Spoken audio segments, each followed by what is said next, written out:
সুপ্রিয় দর্শক, আজকের এই ভিডিওতে আমরা জানবো বাংলাদেশের দুজন জনপ্রিয় রাজনীতিবিদ সম্পর্কে। বিস্তারিত জানতে ভিডিওটি না টেনে শেষ পর্যন্ত দেখতে থাকুন।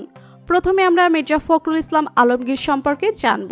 মির্জা ফখরুল ইসলাম আলমগীর ২৬ জানুয়ারি ১৯৪৮ সালে বাংলাদেশের ঠাকুরগাঁও জেলাতে জন্মগ্রহণ করেন। সেই হিসেবে তার বর্তমান বয়স ৭৬ বছর। তার পিতার নাম মির্জা রুহুল আমিন এবং তার মায়ের নাম মির্জা ফাতেমা। মির্জা ফখরুল ইসলাম আলমগীরের শিক্ষা জীবন শেষ হয়েছে।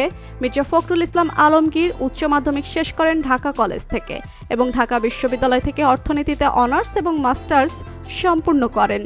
মির্জা ফখরুল ইসলাম প্রথম রাজনীতিতে পা রাখেন তৎকালীন উপপ্রধানমন্ত্রী এফ বাড়ির ব্যক্তিগত সচিব হিসেবে।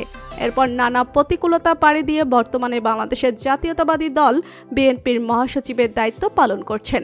গুগলের দেওয়া তথ্য অনুযায়ী বর্তমানে তার মোট সম্পত্তির পরিমাণ $10 মিলিয়ন, যা বাংলাদেশি টাকায় প্রায় ৮০ কোটি টাকার মতো। তবে এই পরিমাণ সম্পত্তি যে তার আসল সম্পত্তি নয় সেটা বোঝা যাচ্ছে, কারণ সারা জীবন রাজনীতি করে মাত্র ৮০ কোটি টাকা আয় করেছেন এমনটা বললে কেউ বিশ্বাস করবেন না। আসলে এরা কখনোই তাদের মোট সম্পত্তির পরিমাণ বাহিরের মানুষের কাছে প্রকাশ করে না। এরা সবসময় তাদের মোট সম্পত্তির পরিমাণ গোপন রাখে আর বিভিন্ন জায়গায় তৃতীয় পক্ষের হাত দিয়ে সম্পদ কিনে রাখে। তো বন্ধুরা, এটাই ছিল মির্জা ফখরুল ইসলাম আলমগীরের সম্পর্কে তথ্য।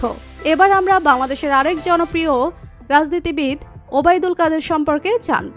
ওবায়দুল কাদের ১৯৫২ সালের ১ জানুয়ারি বাংলাদেশের নোয়াখালী জেলাতে জন্মগ্রহণ করেন।